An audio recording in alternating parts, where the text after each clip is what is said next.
Lightning split the Nebraska sky as Eliza Moore drove her stolen horse through sheets of rain, her stepfather's shout still echoing in her ears. Thunder drowned out her sobs. She was running from a forced marriage, from a man who'd killed her mother, from a life that had become a prison. Through the storm, a cabin appeared like a miracle. Inside stood a stranger with hard eyes and calloused hands. When he moved toward her, every instinct screamed danger. "I'm afraid of you," she whispered. The cowboy stopped, stepped back, and said 5 words that would change everything. "Then I'll earn your trust." If you want to know how a frightened woman and a lonely cowboy found hope in the American frontier, stay with me until the end. Hit that like button and comment your city so I can see how far this story travels. The storm came fast, the way all bad things seem to come in Eliza Moore's life, without warning and with terrible violence. She'd been riding for 3 hours through the Nebraska territory, her stepfather's gelding beneath her, the animal's flanks slick with rain and foam. The sky had turned the color of a bruise, purple-black and swollen, and the wind carried the smell of electricity and wet earth. Eliza's hands were numb on the reins, her fingers locked in a grip born of desperation rather than skill. She'd never been much of a rider. Her mother had always said ladies didn't need to know how to handle horses. That's what men were for. But her mother was dead now, had been for 6 months, and the men in Eliza's life had proven themselves to be something far worse than useless. The rain came harder, turning the prairie into a blur of gray and brown. Eliza's dark hair had long since escaped its pins, plastered against her face and neck. Her traveling dress, the nicest one she owned, the one she'd worn thinking it might protect her, might make her look like someone worth respecting, clung to her body, heavy and cold. She couldn't feel her feet in the stirrups anymore, couldn't feel much of anything except the terror that had been her constant companion since she'd slipped out of her bedroom window that morning, a small bag clutched in her hands and her mother's wedding ring hidden in her bodice. She was 19 years old, and she was running for her life. Lightning cracked across the sky, so close she felt it in her bones. The horse screamed, actually screamed, and reared. Eliza's numb hands couldn't hold on. She felt herself sliding, the world tilting, and then she was in the mud, the impact knocking the air from her lungs. The horse bolted, disappearing into the storm, and Eliza lay there for a moment, gasping like a fish pulled from water. "Get up," she told herself. "Get up or die here."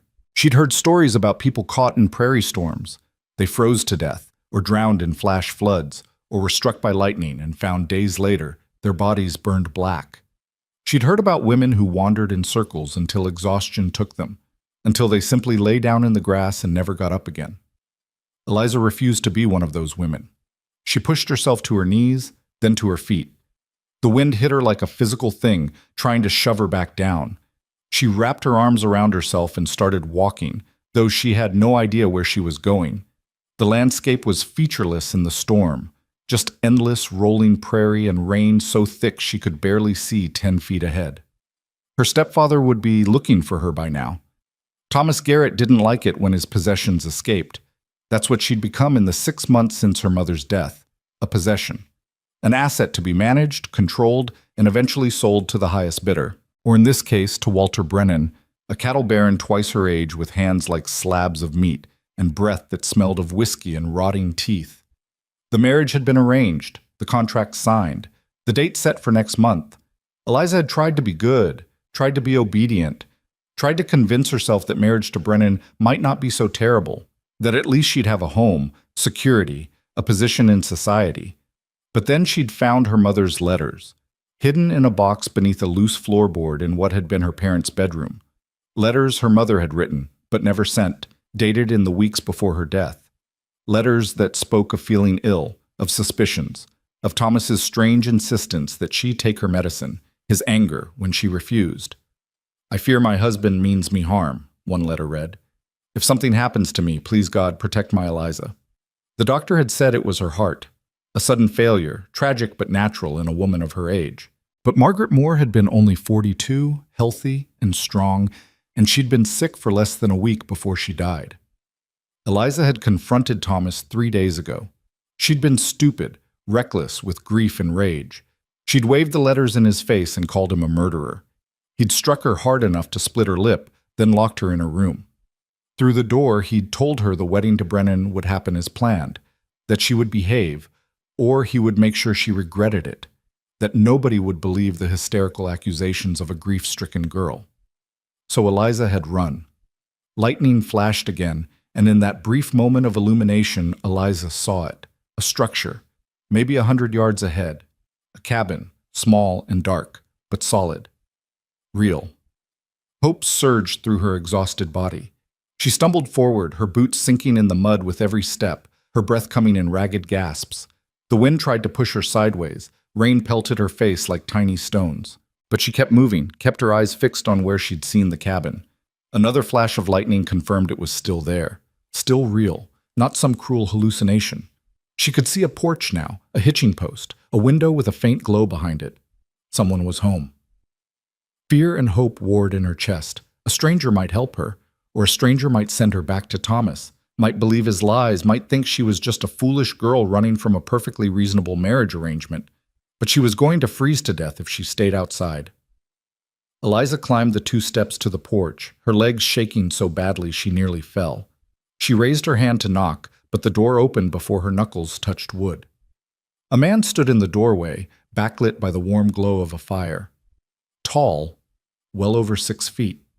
Broad shoulders beneath a worn cotton shirt. Dark hair, dark eyes, a face that looked like it had been carved from stone and weathered by hard years. And he was staring at her like she was a ghost. "Please," Eliza managed, her voice barely audible over the storm. "Please, I need help." For a moment, the man didn't move, didn't speak, just stood there, one hand on the doorframe, his eyes moving over her in a way that made Eliza's skin crawl. Not with desire, she knew that look, had seen it in Walter Brennan's eyes, but with something else. Assessment, calculation. Then he stepped back, opening the door wider. "Get inside." It wasn't an invitation, it was an order. But it was also exactly what Eliza needed, so she obeyed, stumbling over the threshold into warmth and light. The cabin was small, maybe 20 feet square, with a stone fireplace against one wall and a narrow bed against another. A table, 2 chairs, shelves holding tin plates and cups. Clean but sparse. The home of a man who owned little and needed less. Eliza stood dripping on the rough wooden floor, her whole body shaking. Now that she'd stopped moving, the cold seemed to sink deeper into her bones. Her teeth chattered so hard she bit her tongue. The man closed the door, shutting out the storm. In the firelight, Eliza could see him more clearly. He was maybe 30, give or take a few years. His face was hard, angular, with the kind of tan that came from years working outside. A scar ran along his jawline, pale against his skin. His eyes were the color of dark honey, and they were fixed on her with an intensity that made her want to run back out into the storm. "You're hurt," he said, his voice low and rough. Eliza touched her face and felt the split in her lip from where Thomas had hit her. There was probably a bruise forming on her cheek, too. "It's nothing." "That's not nothing." He moved toward her, and Eliza's body reacted before her mind caught up. She jerked backward, her hands coming up defensively, and immediately lost her balance on her shaking legs. She would have fallen if the wall hadn't been there to catch her. The man stopped mid-step, froze completely, like he'd walked into an invisible wall.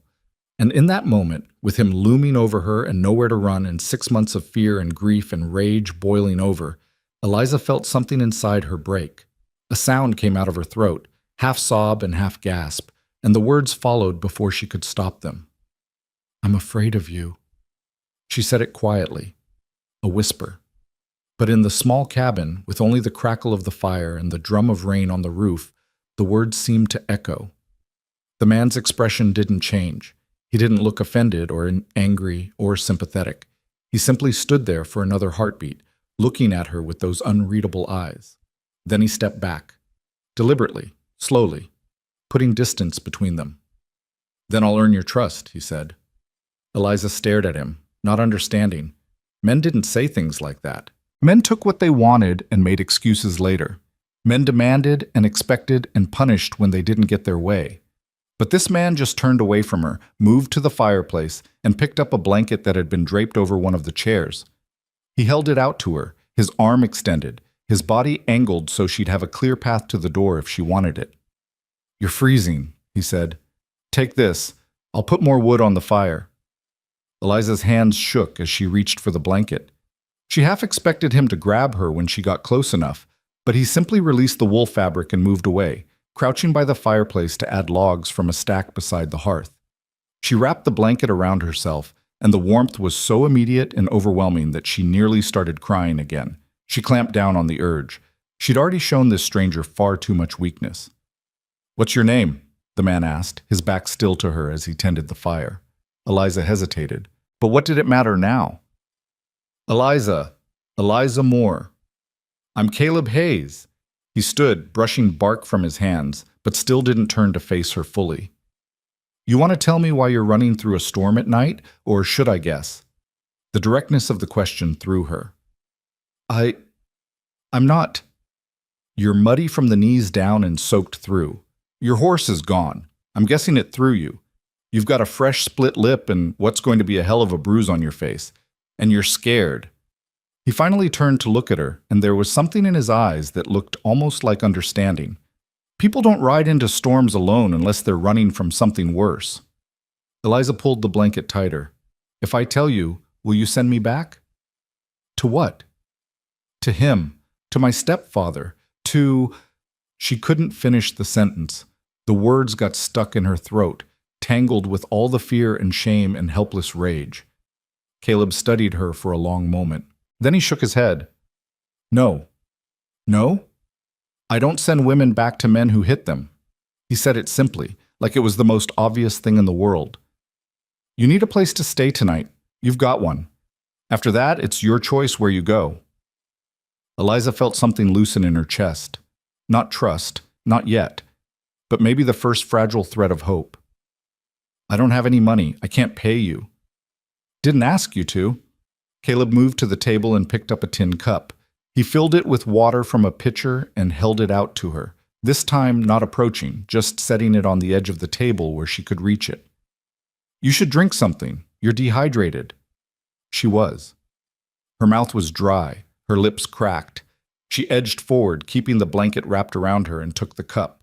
The water was cool and clean, and she drank it all in 3 long swallows. "There's stew," Caleb said, gesturing to a pot hanging over the fire. "It's not fancy, but it's hot. You hungry?" Eliza realized she was starving. She hadn't eaten since yesterday morning, too nervous and sick with fear to keep anything down. "Yes, thank you." Caleb ladled stew into a bowl and set it on the table beside the water cup. Then, deliberately, he moved to the far side of the cabin and sat on the edge of his bed, putting the maximum possible distance between them in the small space. "Eat," he said. "Then you can sleep. I'll take the floor." "You don't have to—" "Yes, I do." His voice was firm but not unkind. "You said you're afraid of me. That means I sleep on the floor where you can see me. And the door stays unlocked so you can leave if you need to. Those are the rules." Eliza stared at him. "You're giving me rules to make me feel safe?" Something that might have been a smile flickered across Caleb's face, there and gone so fast she almost missed it. "That's generally how trust works. I do what I say I'm going to do. You watch and decide if you believe me." It was such a foreign concept that Eliza didn't know how to respond, so she didn't.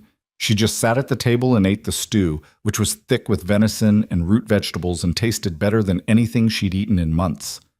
Outside, the storm raged on.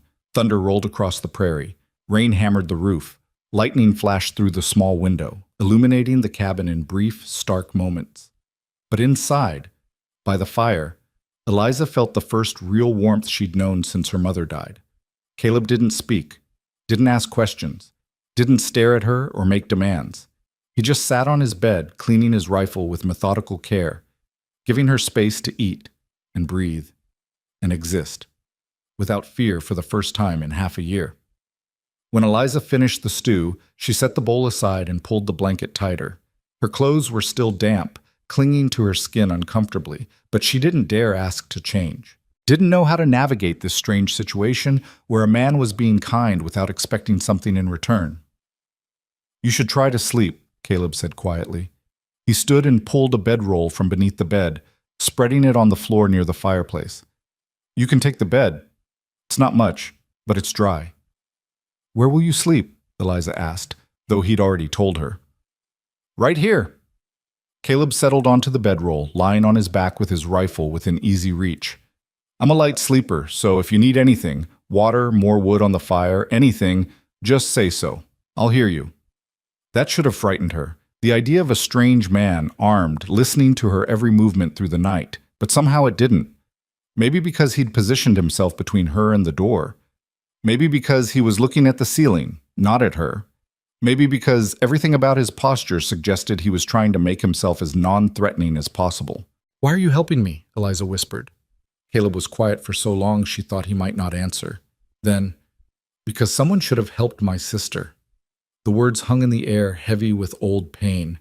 Eliza wanted to ask what had happened, but the look on Caleb's face, distant, haunted, told her it wasn't a story he was ready to share. I'm sorry, she said instead. Get some sleep, Eliza. Caleb's voice was gentle. You're safe here. I give you my word. Eliza moved to the bed, still wrapped in the blanket. The mattress was thin but clean, stuffed with straw that rustled when she lay down. She didn't take off her damp clothes, didn't let her guard down completely, but she closed her eyes and listened to the storm and the crackle of the fire and Caleb's steady breathing. And for the first time in 6 months, Eliza Moore slept without nightmares. What? She woke to pale gray light filtering through the window and the smell of coffee. For a moment, she didn't know where she was. Then memory rushed back. The storm, the flight, the cabin, the stranger who'd promised to earn her trust. Eliza sat up carefully, her body aching from yesterday's ride and fall. The cabin was warm, the fire still burning. Caleb was at the table pouring coffee into 2 tin cups. He glanced at her when she moved but didn't approach. Morning, he said. Storm passed about an hour ago. Coffee's hot if you want some. Eliza stood, still wrapped in the blanket, and moved to the table. She sat and accepted the cup he slid across to her, careful not to let their hands touch. The coffee was strong and bitter and exactly what she needed. She drank it gratefully, letting the heat seep into her still cold bones.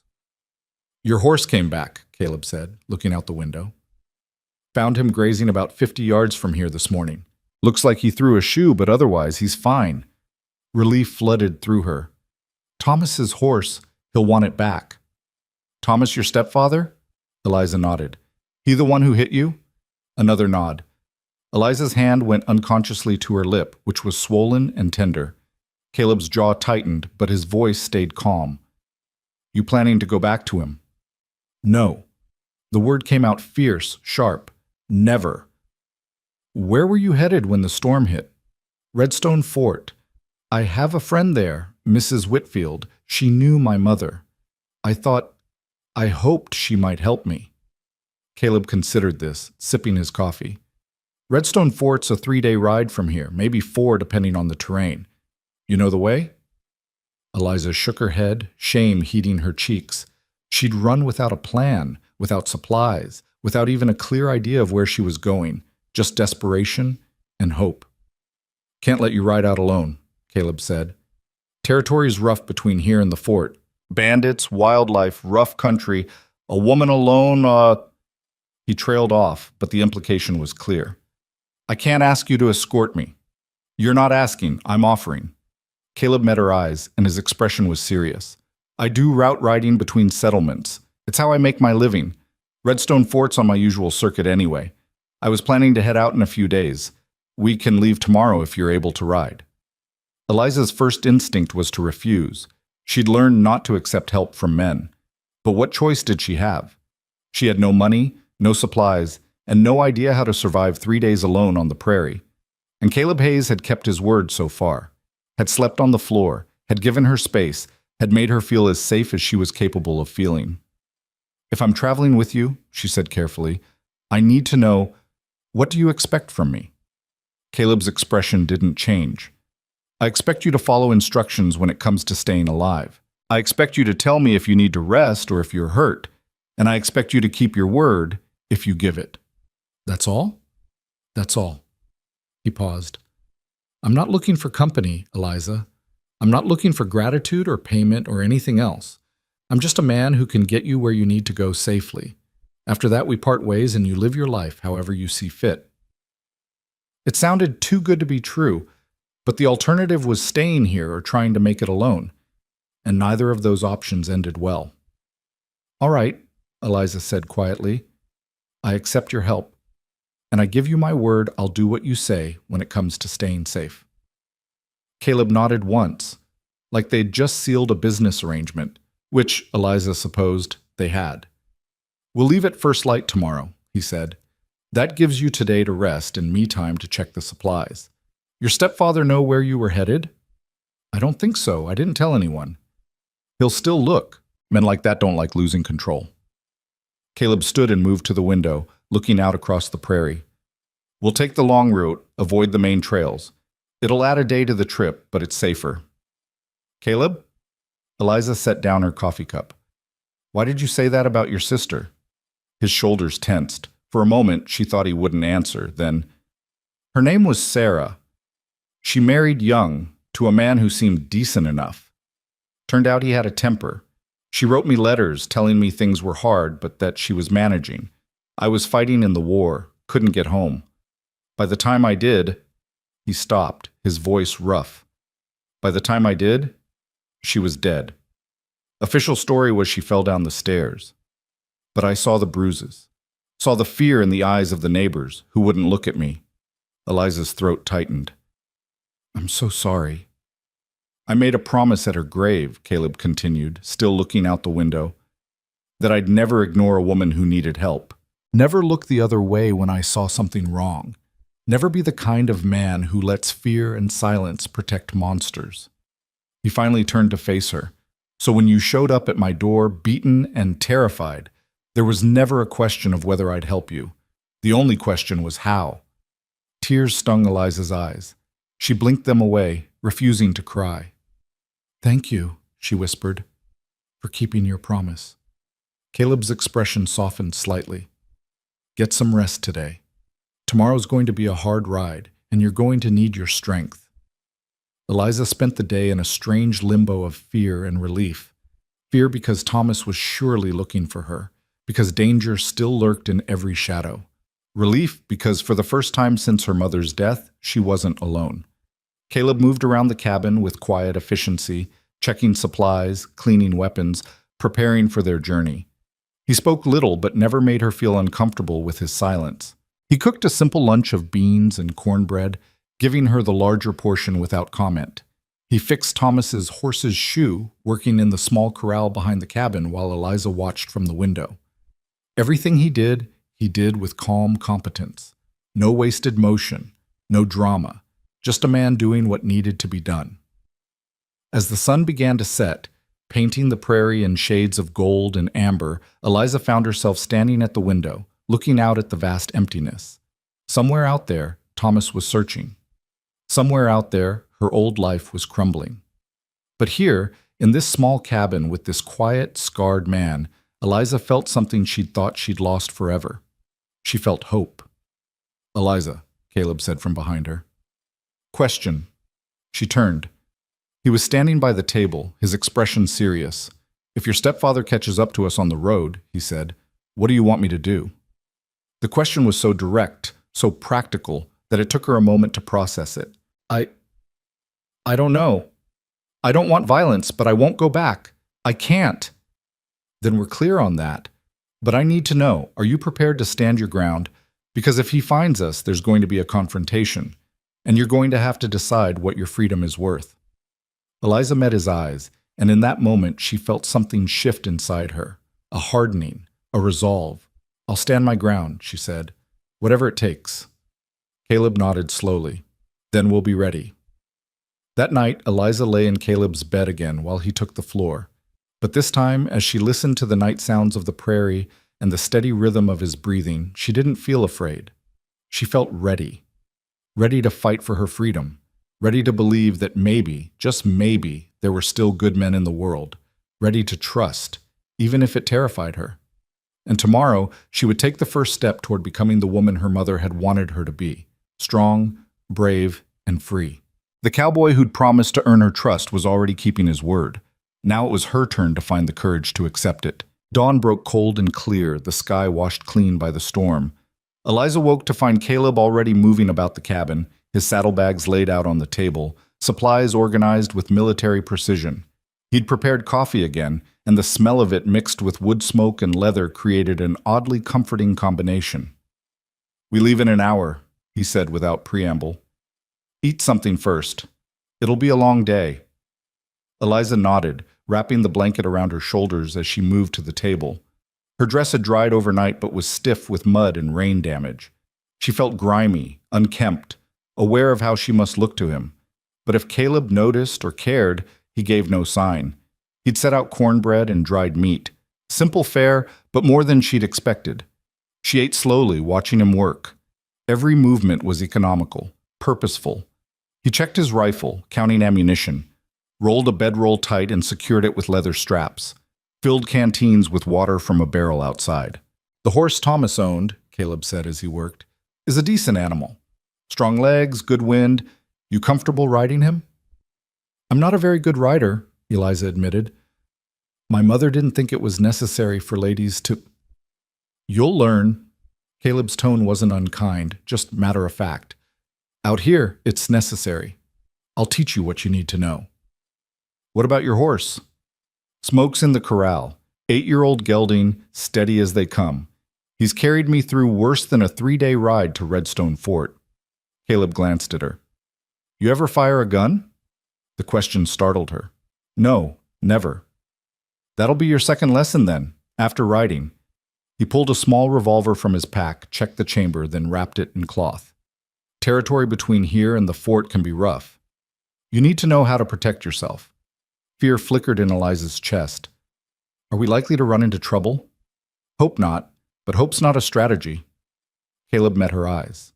"I won't lie to you, Eliza. There are dangers out there. Bandits who prey on travelers. Men who wouldn't think twice about hurting a woman. And there's your stepfather, who'll be looking. So we prepare for the worst and pray for the best." It was the first time he'd mentioned anything close to prayer, and even then it was just an expression. Eliza appreciated that. She'd had enough of people telling her to pray, to trust in divine providence, to accept her fate as part of some greater plan. "I understand," she said quietly. "And I meant what I said. I won't go back. Whatever it takes." Something flickered in Caleb's expression. Approval, maybe, or recognition of shared resolve. "Then finish eating. We've got ground to cover." 20 minutes later, Eliza stood in the corral, facing Thomas's gelding with a mixture of trepidation and determination. The horse was tall, dark brown with a white blaze down his face. He huffed at her, ears forward, curious. "His name's Ranger," Caleb said from behind her. He'd saddled both horses while she'd washed her face and hands with cold water from the pump. "Thomas bred him, apparently. Horse is solid, well-trained, better than his owner deserved." Eliza reached out tentatively, touching Ranger's neck. The horse's coat was warm, smooth under her palm. "Hello, Ranger," she murmured. "I'm sorry I took you away from your stable." "Don't apologize to a horse for saving your own life." Caleb moved beside her, not touching her, but close enough that she could feel his presence. "Now, mounting. Left foot in the stirrup, hands on the pommel and cantle. Pull yourself up and swing your right leg over. Don't overthink it." Easier said than done. Eliza's first attempt ended with her hopping on one foot, unable to get enough height. Her second try got her halfway up before her arms gave out. Frustration burned in her throat. "You're fighting it," Caleb observed. "Use your momentum. One smooth motion, not 3 separate ones." On her third attempt, she made it into the saddle, though ungracefully. Ranger shifted beneath her, and Eliza grabbed the pommel, suddenly very aware of how far the ground was. "Good," Caleb said. "Now, reins, gentle pressure. Think of it as asking, not demanding. Horse responds better to requests than orders, kind of like people." He spent the next 15 minutes teaching her the basics. How to sit, how to hold the reins, how to signal the horse with subtle shifts of her weight and pressure from her legs. Eliza was acutely aware of his presence beside her, walking alongside Ranger as she practiced moving around the corral, but he never once touched her unnecessarily. When he adjusted her grip on the reins, he did it by demonstrating on his own hands first, then waiting for her to copy him. You're a natural teacher, she said during a brief rest. Caleb shrugged. Had to train new recruits during the war. You learn to explain things clearly when men's lives depend on it. You were an officer? Sergeant. Not high enough to make policy, high enough to keep my men alive. He checked the sun's position. We need to move. You comfortable enough to ride? Eliza's legs already ached, and she suspected she'd be covered in bruises by nightfall, but she nodded. I'm ready. Then let's go. Caleb mounted Smoke with easy grace, settling into the saddle like he was born there. He nudged the horse forward, and Ranger naturally followed, much to Eliza's relief. She gripped the pommel as they left the corral and headed out onto the open prairie. The landscape stretched endlessly in all directions, rolling grassland dotted with occasional stands of cottonwood trees. The sky was enormous, a perfect blue dome overhead. Eliza had lived in Nebraska her whole life, but always in towns or on settled ranches. She'd never been out in the true wilderness like this, and the vastness of it was both terrifying and exhilarating. They rode in silence for the first hour. Caleb set a steady pace, not too fast, but not leisurely either. He kept glancing around, reading the landscape in ways Eliza couldn't begin to understand. Every so often, he'd shift their direction slightly, guiding them around gullies or toward easier terrain. You said you do route riding, Eliza ventured when the silence began to feel heavy. What exactly does that mean? I carry mail and messages between settlements, Caleb explained. Small packages sometimes. News. I know the territory better than most, and I don't mind being alone for long stretches. He gestured at the empty prairie.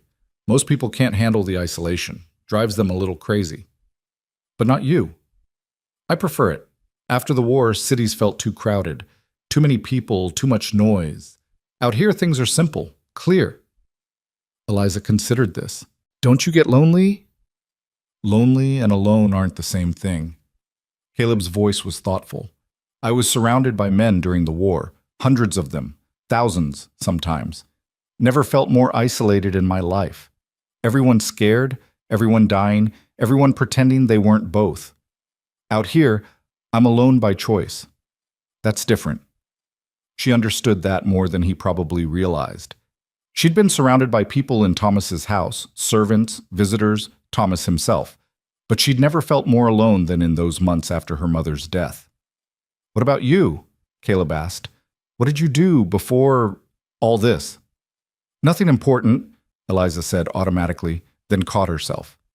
That was what Thomas had always told her, that her interests were trivial, her opinions worthless. Actually, that's not true. I read. A lot. My mother had a library, small but well chosen. I read everything I could get my hands on. Literature, history, even some philosophy. That's not nothing. Thomas thought it was. He said reading gave me dangerous ideas, made me think I was better than I was. Caleb's jaw tightened. Man was afraid of you being educated. That tell you something about his character. They rode on. The sun climbed higher, warming the air.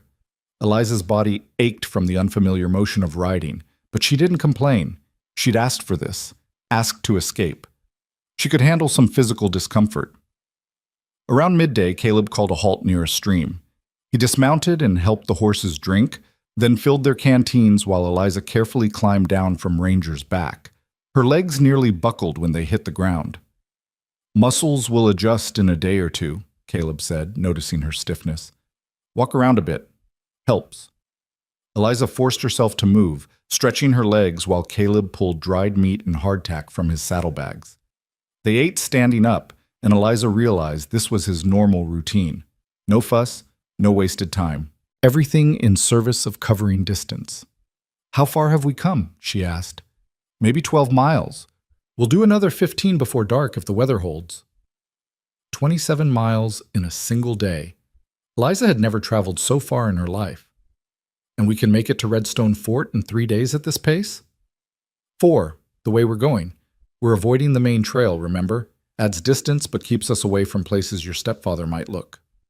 The reminder sent a chill through her. Do you really think he's following? I think he's trying. Caleb's eyes scanned the horizon. But the storm washed out a lot of tracks, and he doesn't know this territory like I do. We've got advantages. What happens if he finds us anyway? Caleb was quiet for a moment, chewing on a piece of dried meat.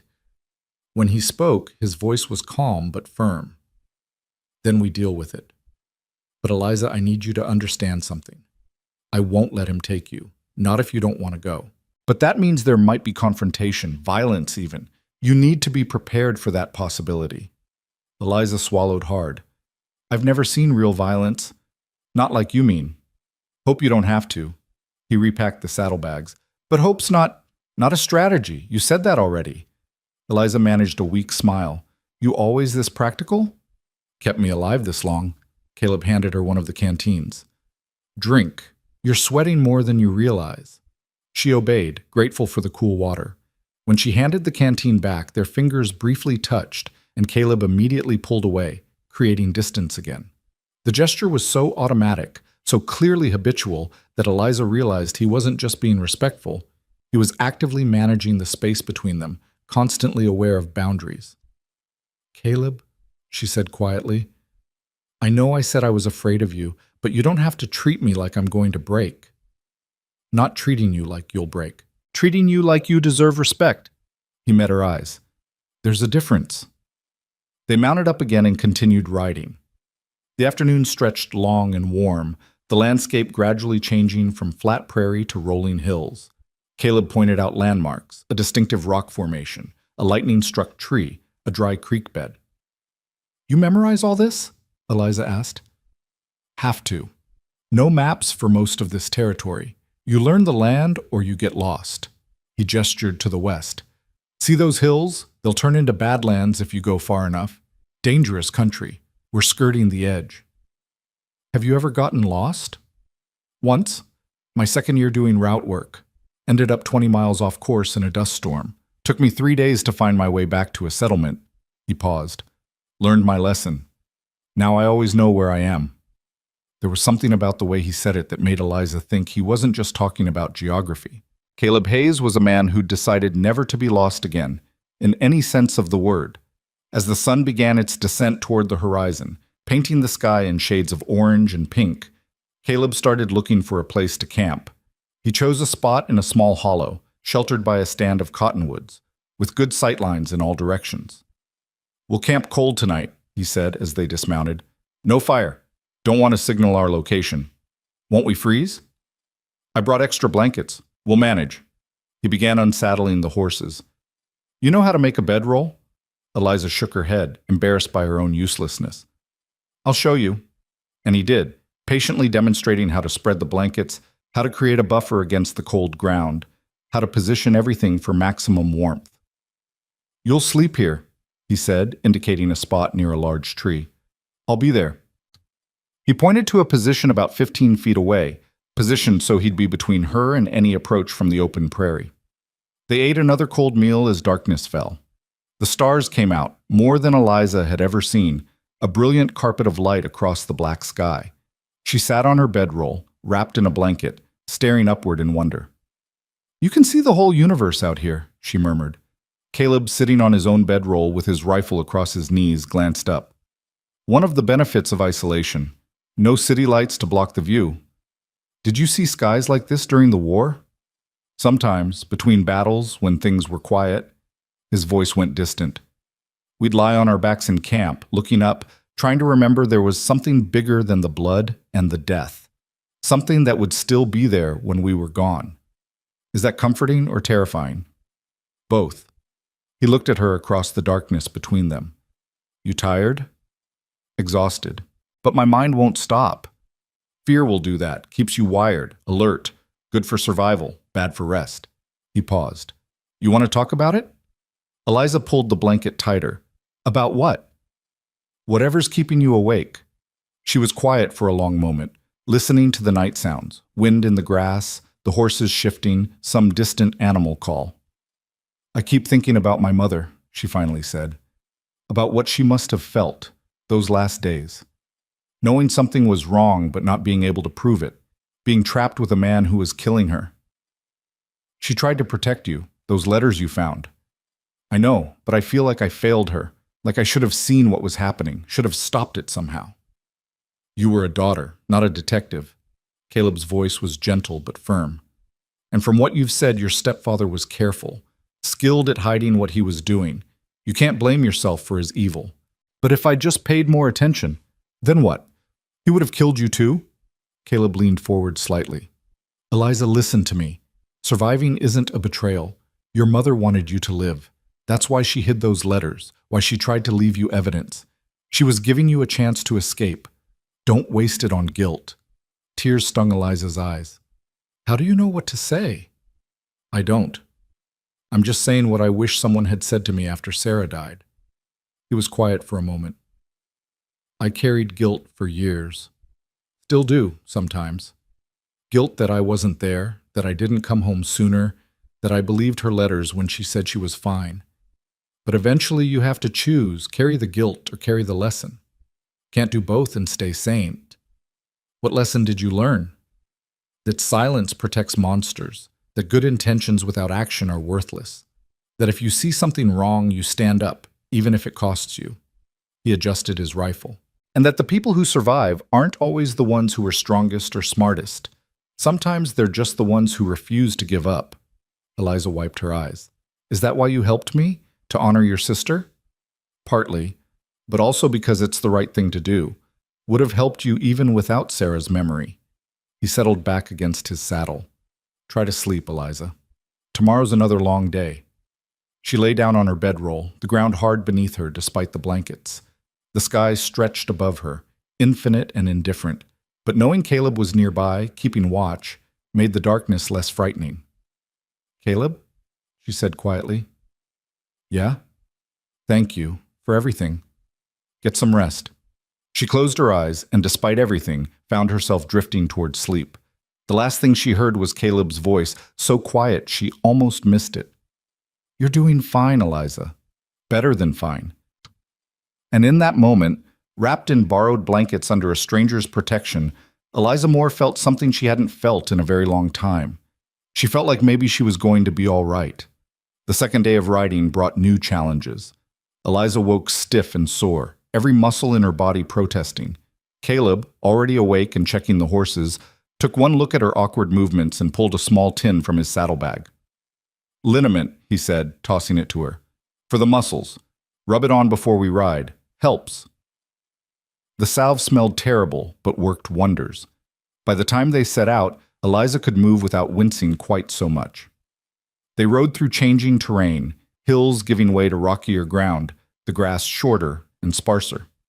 Caleb maintained their steady pace, still avoiding main trails, still constantly scanning their surroundings. Around mid-morning, he suddenly held up a hand, signaling her to stop. Eliza pulled Ranger to a halt, her heart immediately racing. What is it? She whispered. Riders. 3 of them, maybe 2 miles east. He pointed, and Eliza squinted but couldn't see anything. They're paralleling our course. How can you possibly know that? Dust cloud, small, moving steady. He watched for another moment. Could be nothing. Could be trouble. We're going to change direction, head more north, see if they follow. They altered their path, and for the next hour, Caleb kept checking behind them. Finally, he relaxed slightly. They didn't follow. Probably just travelers on their own business. But you weren't sure. Never sure out here. That's why you stay alert. He glanced at her. You did good. Didn't panic, stayed quiet. That matters. The praise warmed her more than it probably should have. They stopped for their midday break near a rocky outcropping that provided shade. While the horses rested, Caleb pulled out the small revolver he'd mentioned earlier. Time for that second lesson, he said. Eliza eyed the gun nervously. Is this really necessary? Hope you never need it, but if you do, you'll be glad you know how. He demonstrated how to hold it, how to aim, how to squeeze the trigger rather than pull it. We're not wasting ammunition on practice shots, so you'll have to learn by doing if the time comes, but knowing the basics might save your life. He made her practice the grip, the stance, the motion of aiming. His hands guided hers when necessary, but always briefly, always with clear purpose, never lingering. You're a quick study, he observed. I'm motivated. Eliza sighted down the barrel at an imaginary target. I won't be helpless again. You were never helpless. Trapped, yes. Helpless? No. Caleb took the gun back, wrapped it, and tucked it into her saddlebag. There's a difference. They rode on through the afternoon. Eliza found herself studying Caleb, this quiet man who'd become her unlikely protector. He moved through the world with such certainty, such competence. But there was also a loneliness to him, a distance he maintained not just from her, but from everything. "Can I ask you something personal?" she said during one of their brief walking breaks to rest the horses. Caleb glanced at her. "You can ask, can't promise I'll answer. After the war, after Sarah died, did you ever think about settling down? Having a family?" He was quiet for so long she thought he wouldn't respond. Then, "Once, met a woman in Kansas few years back, schoolteacher, smart, kind, patient with my rough edges." He paused. "But I couldn't do it, couldn't settle. The walls started closing in after a few months. I'd wake up in a cold sweat feeling trapped. Wasn't fair to her."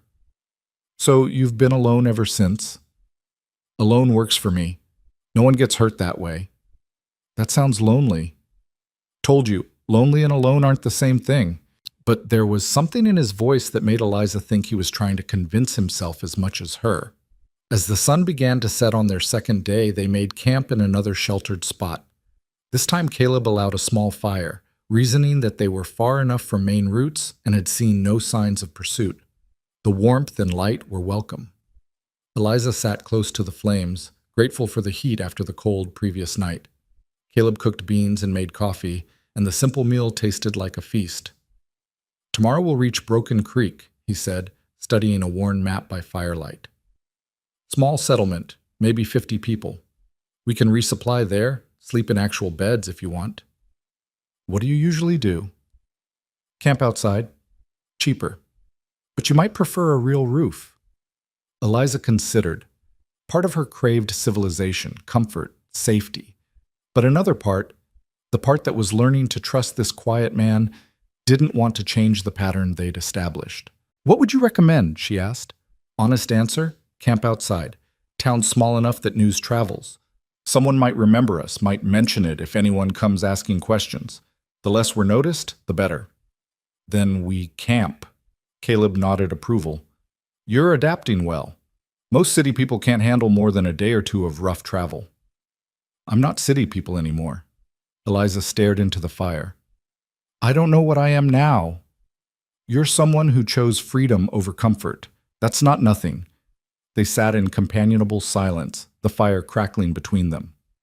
Eliza felt the distance that Caleb maintained, the careful 15 feet between their bedrolls, the way he never let conversation get too intimate, the invisible boundary he'd drawn around himself. But she also felt safe, protected, respected, and slowly, carefully, she felt the first fragile threads of trust beginning to weave themselves around her heart. "Caleb?" she said as they prepared to sleep. "Yeah?" "Your sister. Do you think she'd be proud of you for keeping your promise?" He was quiet for a long moment. "I hope so. It's all I've got to give her now." Eliza lay down, pulling the blankets close. The fire burned low, casting dancing shadows. Above them the stars wheeled in their ancient patterns. And between them, in the careful distance Caleb maintained, Eliza felt something growing. Not romance, not yet, maybe not ever, but something equally powerful. The recognition of two wounded people choosing to be decent to each other in an indecent world. It was enough. For now, it was more than enough. The morning of their third day broke with an uneasy stillness. Eliza felt it before she opened her eyes. Something different in the air, tension that hadn't been there before. When she sat up, she found Caleb already awake, standing at the edge of their camp with his rifle in hand, staring back the way they'd come. "What's wrong?" she asked, her voice still rough with sleep. "Maybe nothing." But his jaw was tight, his shoulders tense. "Maybe something. Get ready to ride. Fast." Eliza's heart kicked into a higher rhythm. She scrambled out of her bedroll, rolling it with shaking hands. The simple tasks Caleb had taught her, saddling Ranger, securing her supplies, suddenly felt clumsy and slow. She could feel panic rising in her throat. "Breathe," Caleb said without turning around.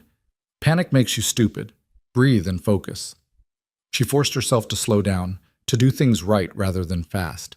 By the time she had Ranger saddled, Caleb had already packed his own gear and was studying the horizon with his hand shading his eyes. "What do you see?" Eliza moved beside him, following his gaze. "Dust.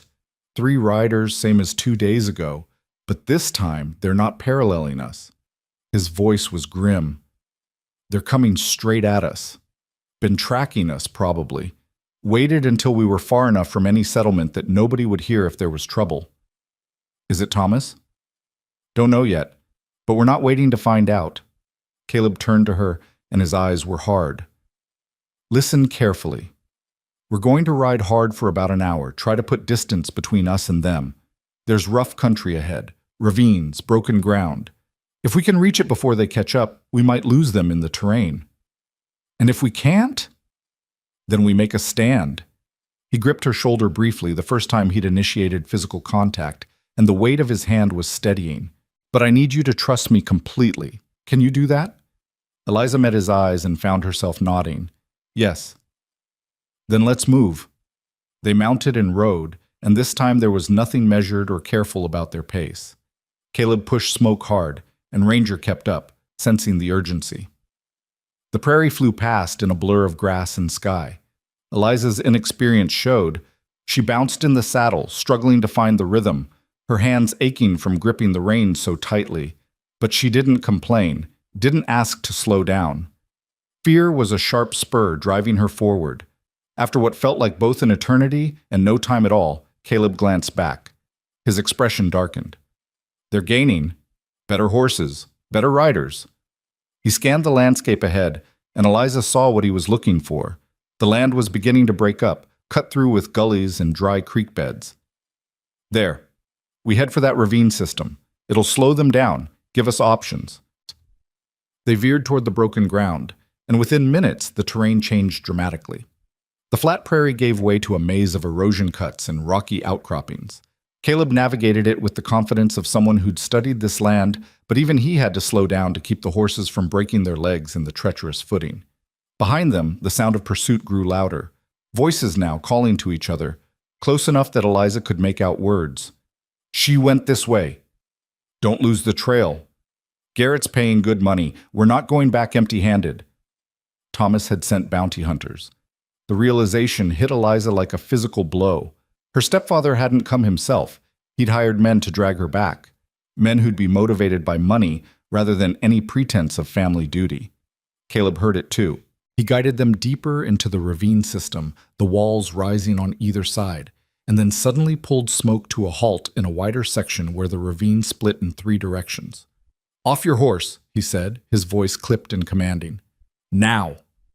Eliza obeyed, her legs nearly giving out when she hit the ground. Caleb dismounted in one smooth motion and grabbed both sets of reins, leading the horses to a narrow side cut barely wide enough for them to squeeze into. "Stay with them," he told Eliza. "Keep them quiet. I'm going to see who we're dealing with." "Caleb, trust me. Remember?" He pulled his rifle from its scabbard and moved to the edge of the wider area, positioning himself behind a large boulder that gave him a clear view of the approach while keeping him hidden. Eliza pressed herself against the ravine wall with the horses, one hand on Ranger's nose to keep him from whinnying. Her heart hammered so hard she thought it might break through her ribs. She could hear the riders now, close, their horses' hooves clattering on stone. Then they appeared. 3 men on horseback, rough-looking and heavily armed. The lead rider was a big man with a scarred face and a deputy's badge that looked like it had been stolen rather than earned. The other 2 were younger, lean and hungry-looking, the kind of men who'd do anything for the right price. They pulled up in the wider area, looking around in confusion at the 3 diverging paths. "Trail splits," the scarred man said. "Damn it!" "We need to split up," one of the younger men suggested. "Cover all 3. "Nobody moves." Caleb's voice rang out from behind the boulder, calm and clear. All 3 men froze, their hands moving toward their weapons. "I wouldn't," Caleb continued. "I've got a rifle aimed at your leader's chest, and from this distance, I don't miss. Your friends draw on me, you die. That clear enough?" The scarred man's face went red with anger, but he slowly raised his hands away from his gun belt. "Who the hell are you?" "Someone who doesn't appreciate being followed." Caleb stepped out from behind the boulder, rifle steady, his body positioned so he could see all three men while staying in partial cover. "You boys want to explain why you're tracking us?" "We're not tracking you," the scarred man said. "We're after the girl, Eliza Moore. She's a runaway, property of Thomas Garrett. He wants her back." "Property." Caleb's voice went flat, dangerous. "You just called a human being property." "You know what I mean. She's his stepdaughter, under his legal guardianship. He's got rights." "He's got a claim, maybe. Rights are something different." Caleb's grip on the rifle never wavered. "And here's the thing. I don't care about his claim. The girl says she doesn't want to go back. That's enough for me." One of the younger men spoke up, his voice nervous. "Look, mister, we don't want trouble. We're just doing a job. Garrett's paying us $50 each to bring her back. You let us have her. You can ride on. No harm done." $50? Caleb's laugh was cold. "You're selling her back to a man who beats her for $50. That sit right with you?" The young man shifted uncomfortably. "I got debts. We all got debts." "Don't make you a slaver." Caleb's eyes moved to the scarred man. "You're the leader. What's your name?" "Pike. John Pike." "Well, Pike, here's how this is going to work. You and your boys are going to turn around and ride back to wherever you came from. You're going to tell Thomas Garrett that you lost our trail, or that we were too well armed, or whatever story keeps you alive. But you're not taking Eliza Moore anywhere." Pike's face twisted into a sneer. "There's three of us, and one of you.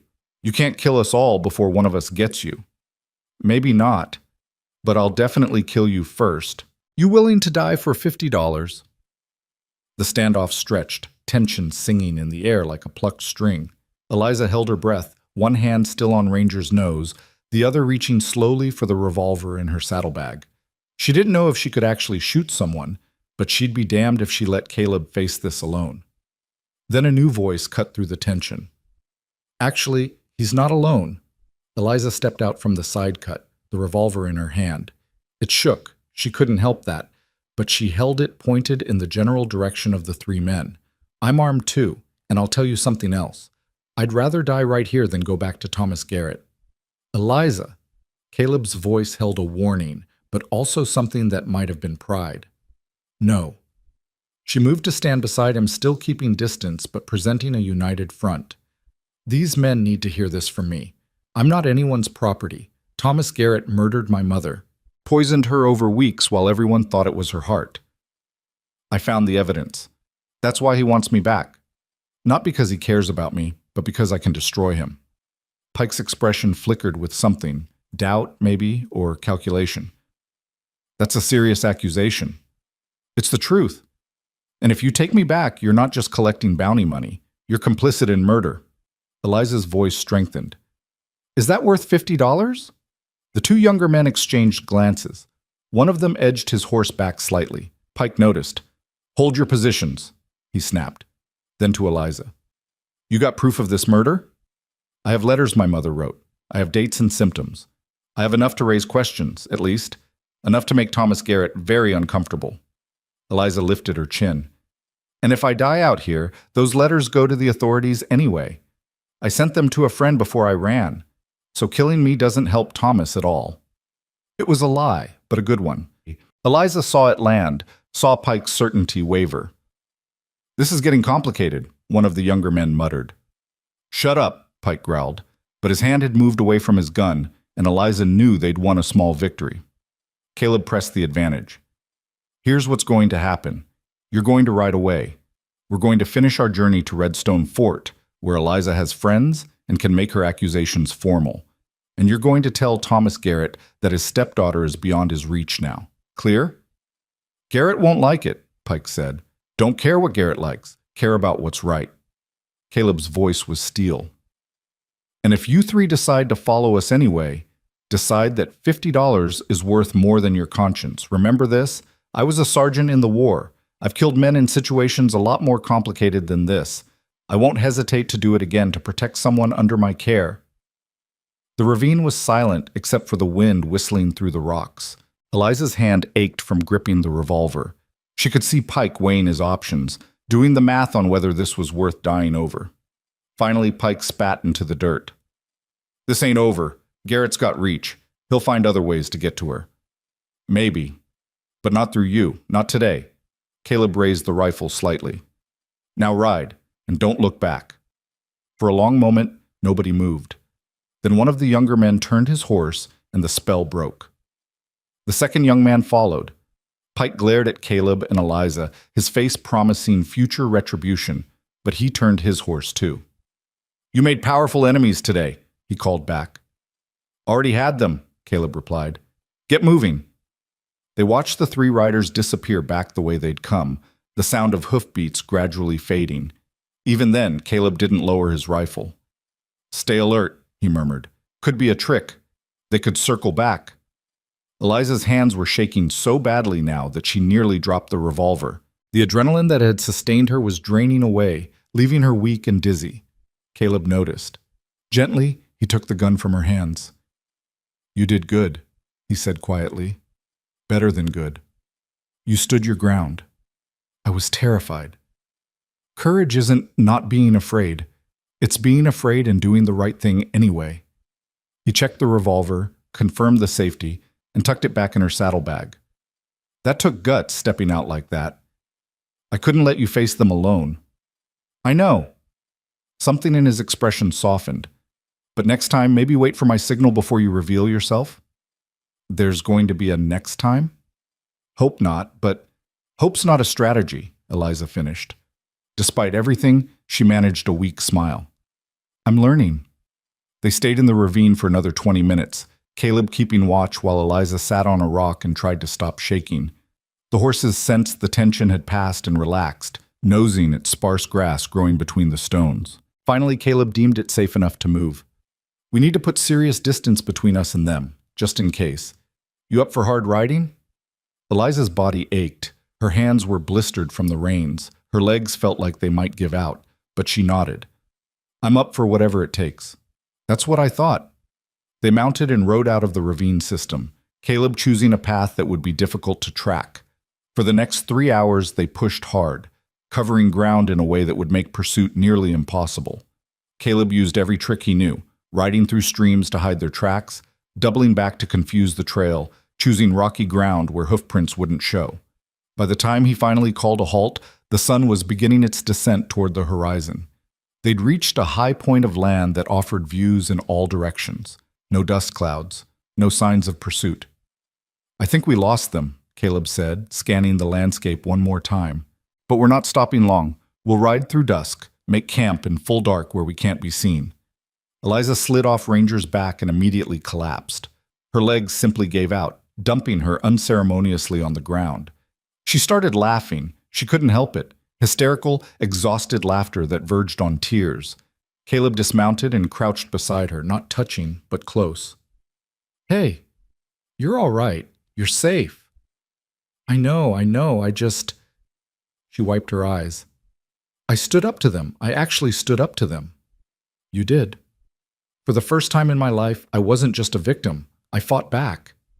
Yes, you did. There was unmistakable pride in Caleb's voice. Your mother would be proud. The words broke something open in Eliza's chest. The tears came for real now, hard sobs that shook her whole body. All the fear and grief and rage she'd been carrying, all the months of silent suffering came pouring out. And Caleb, this careful, distant man who maintained his boundaries like they were fortress walls, did something unexpected. He sat down beside her, still not touching, still respecting her space, and simply stayed. Present, solid, a quiet witness to her pain. It's all right, he said softly. Let it out. You've earned it. So she did. She cried for her mother, poisoned and helpless. She cried for herself, trapped and afraid. She cried for the life she'd lost and the uncertain future ahead. She cried until she had nothing left, until the sobs turned to hiccups and then to silence. When she finally looked up, the sun was touching the horizon, painting the world in gold and amber. Caleb was still there, still waiting, patient as stone. Sorry, she managed. Don't be. Sometimes you need to fall apart before you can put yourself back together. He stood and offered her his hand, the first time he'd done that too. Come on, we've still got riding to do. Eliza took his hand and let him pull her to her feet. His grip was strong, calloused, warm, safe. "Caleb?" she said as he turned back to the horses. "Yeah?" "Thank you for stepping back that first night, for earning my trust instead of demanding it, for being exactly who you are." He looked at her for a long moment, and something passed between them. An understanding, a recognition of what was growing in the careful space he'd maintained. "You're welcome," he said simply. Then, softer, "And thank you for trusting me anyway." They rode on as dusk fell, putting more distance between themselves and Thomas Garrett's hired hunters. The land grew darker, the stars emerging one by one overhead. And somewhere in that darkness, in the rhythm of hoofbeats and the creak of leather, Eliza felt something shift. She'd been running from her old life. Now, for the first time, she felt like she might be running towards something new, something better, something chosen rather than forced upon her. The fear was still there. It would probably always be there, a shadow at the edge of her thoughts. But it no longer controlled her. She'd stood her ground. She'd chosen her own path, and she had someone riding beside her who respected that choice. It was enough. They made camp in full darkness, as Caleb had promised, in a small depression that would hide their presence from anyone searching. No fire again. Cold food eaten in silence. But the silence felt different now, companionable rather than careful. As Eliza settled into her bedroll, wrapped in blankets against the night chill, she looked across at Caleb's silhouette against the stars. "How much farther to Redstone Fort?" she asked. "Day and a half, maybe. We'll push hard tomorrow. Get there by evening the day after." He paused. "You'll be safe there. Your friend will help you, and the fort has law, real law. You can make your accusations formal, get protection. And then what? Then you start your new life, whatever that looks like." "What about you?" Caleb was quiet. "I've got my routes to ride, people depending on messages getting through. It's what I do." "So we just part ways?" That was always the plan. Eliza heard what he wasn't saying, that getting close to people wasn't something he did, that his solitary life was as much fortress as the distance he maintained. But she also heard something else underneath, a hesitation, a question he wasn't asking. "Plans change," she said softly. "Sometimes." Caleb shifted in his bedroll. "Get some sleep, Eliza. Tomorrow's going to be another hard day." But as Eliza closed her eyes, listening to the night sounds of the prairie, she thought about those 5 words that had changed everything. "Then I'll earn your trust." And she realized he'd done exactly that. Through action, through patience, through consistent decency when she'd learned to expect cruelty. Caleb Hayes had earned her trust. Now the question was, what would they both do with it? The answer would have to wait. For now, there was sleep, and the promise of Redstone Fort ahead, and the knowledge that she was no longer running alone. The stars wheeled overhead, indifferent to human drama. The prairie wind whispered through the grass. And 2 people, one fleeing, one protecting, rested in the darkness, bound together by choice and circumstance, and the fragile beginning of something neither quite knew how to name. Tomorrow would bring new challenges. But tonight, they'd survived. And that was victory enough. Dawn came with a clarity that felt almost prophetic. Eliza woke to find the sky washed clean, the air crisp and cool, and Caleb already checking the horses with the methodical precision that had become familiar. But there was something different about him this morning, a tension in his shoulders, a grimness to his mouth. "What is it?" she asked, sitting up and pushing her hair from her face. "We're close. Half-day's ride to Redstone Fort." He glanced at her. "Once we get there, things are going to move fast. You ready for that?" Eliza thought about the letters hidden in her bag, her mother's careful documentation of her own murder.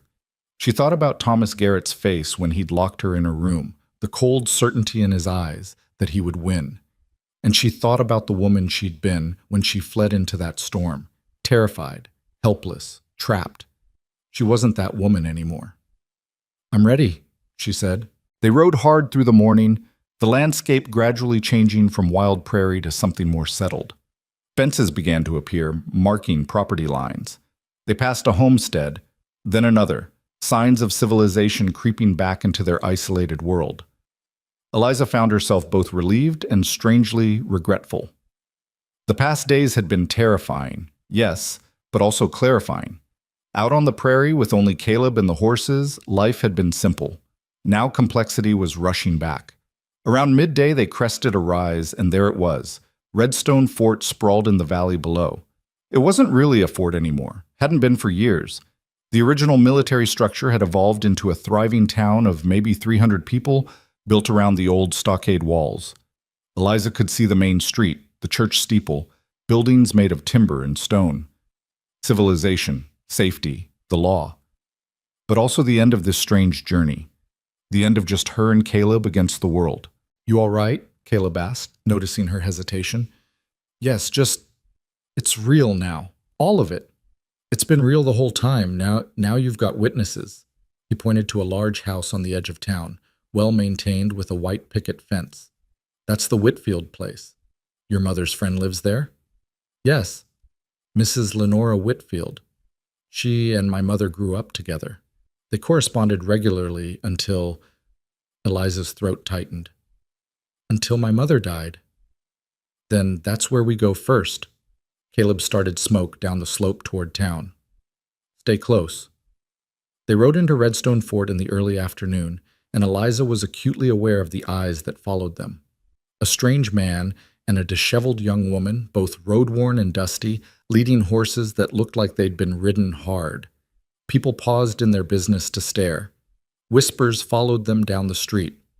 Caleb ignored all of it, his focus entirely on getting them to the Whitfield house. When they reached the white picket fence, he dismounted and waited for Eliza to do the same before tying both horses to the post. "You want me to come with you?" he asked.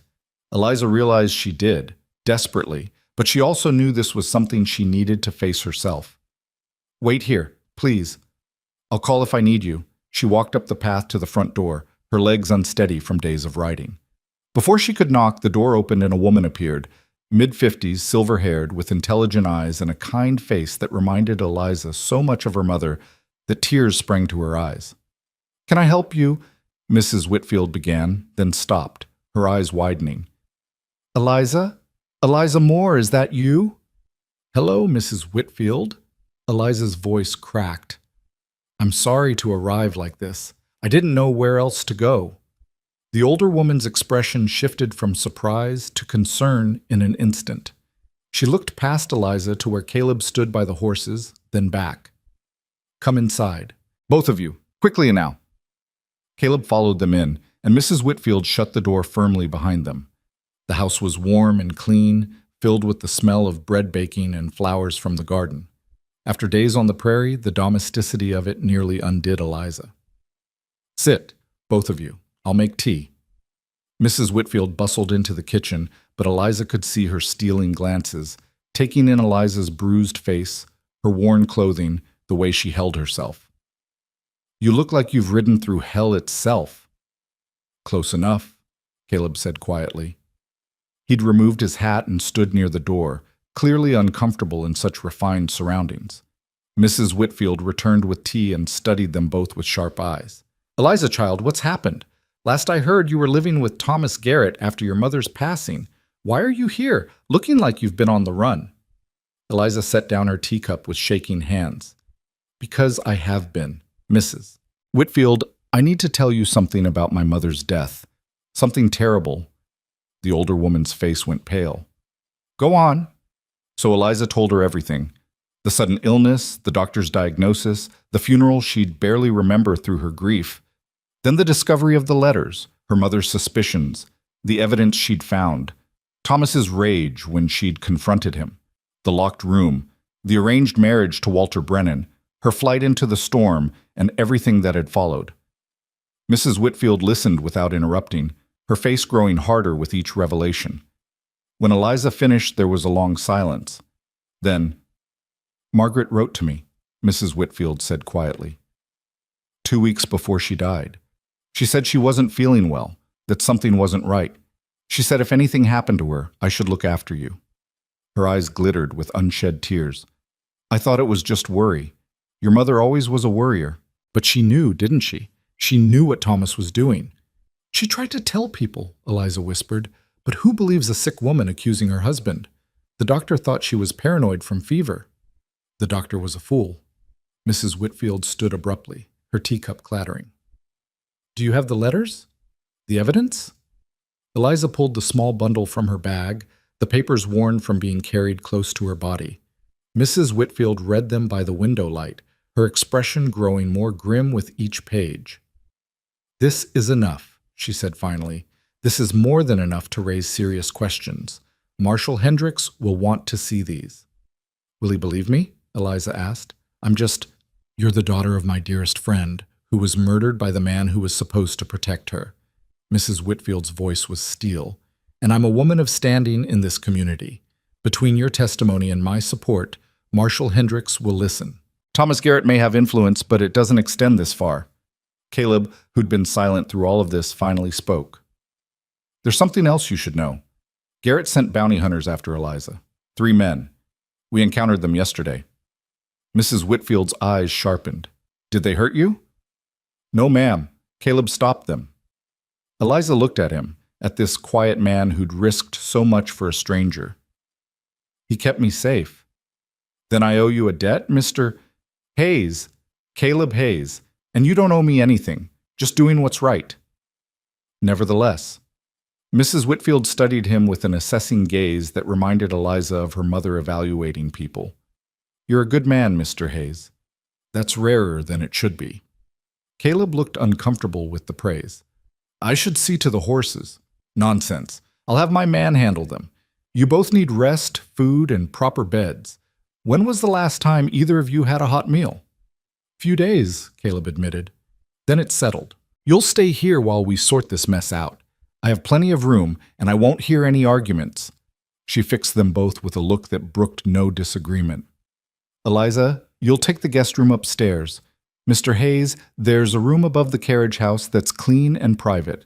After you've both bathed and eaten, we'll go see the marshal. Everything happened quickly after that. Mrs. Whitfield was a force of nature when she decided to be, organizing baths and clean clothes and food with brisk efficiency. Eliza found herself in a real bedroom for the first time in days, with a copper tub full of hot water and soap that smelled of lavender. She scrubbed days of prairie dust from her skin and washed her hair until it squeaked clean, watching the water turn brown with accumulated grime. When she emerged, wearing a borrowed dress that Mrs. Whitfield had laid out, simple but well made, in a soft blue that brought out her eyes, she felt almost human again. The bruise on her face was fading to yellow-green, and the split in her lip was nearly healed. She looked like a young woman who'd been through an ordeal, yes, but who'd survived it. Mrs. Whitfield was waiting downstairs with a meal that made Eliza's eyes water: roast chicken, potatoes, fresh bread, vegetables from the garden. After days of dried meat and hardtack, it was paradise. Caleb appeared shortly after, clean and wearing fresh clothes that Mrs. Whitfield had somehow procured. Without trail dust and stubble, he looked different, younger, more vulnerable somehow. But his eyes were the same, steady and calm. They ate together at Mrs. Whitfield's table, and the older woman asked Caleb about his work, his background, his family. He answered briefly, economically, but Eliza noticed he was more forthcoming than usual. Something about Mrs. Whitfield's direct kindness seemed to bypass his usual defenses. Your sister, Mrs. Whitfield said gently when Caleb mentioned Sarah in passing. What happened to her wasn't your fault. Caleb's hand tightened on his fork. I should have been there. You were at war, fighting for your country. You can't shoulder blame for evil done in your absence. She reached across the table and patted his hand briefly. But I understand the guilt. When my husband died, I spent years thinking of things I could have done differently. Eventually, you realize that guilt is just love with nowhere to go. The best you can do is honor them by living well. Caleb was quiet for a moment. Then, that's wise. That's survival.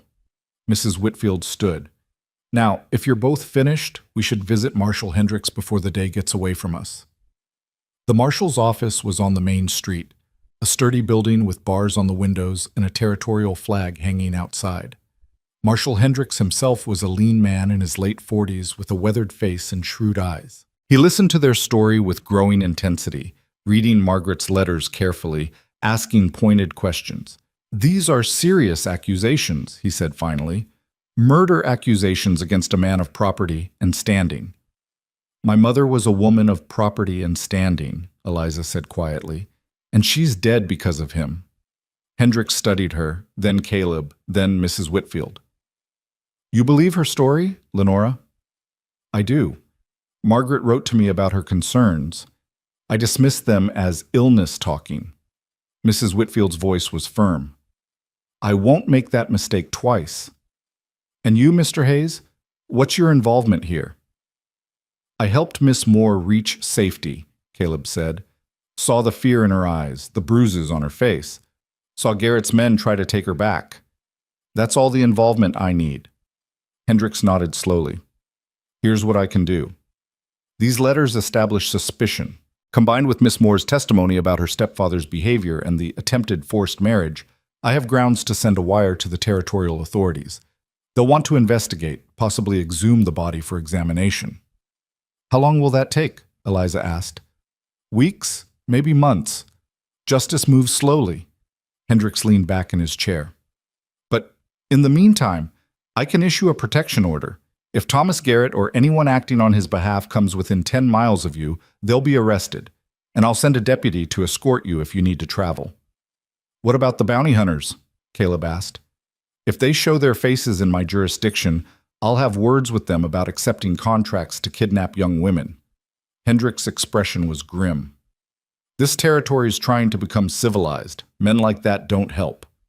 Relief flooded through Eliza so powerfully that she swayed in her chair. Mrs. Whitfield steadied her with a hand on her shoulder. Thank you, Marshal, Eliza managed. Don't thank me yet. We've got a long road ahead, and Garrett won't go down without a fight. Hendricks pulled out paper and began writing. But you're safe here, Miss Moore. That much I can guarantee. They left the marshal's office with the protection order in hand, and Eliza felt like she could breathe fully for the first time in months. The afternoon sun was warm on her face, and the street was full of normal people doing normal things, shopping, talking, going about their lives. It was all so ordinary, so beautifully ordinary. Come on, Mrs. Whitfield said. Let's get you both home. You've had enough excitement for one day. But as they walked back toward the house, a commotion erupted at the far end of the street. Riders, coming fast, dust rising behind them. Eliza's heart seized with fear until she realized it wasn't bounty hunters or Thomas's men. It was a telegram courier, riding hard for the marshal's office. Wonder what that's about, Mrs. Whitfield murmured. They found out an hour later when Marshal Hendricks appeared at the Whitfield house, his expression grave. You're going to want to hear this, he said, handing the telegram to Mrs. Whitfield.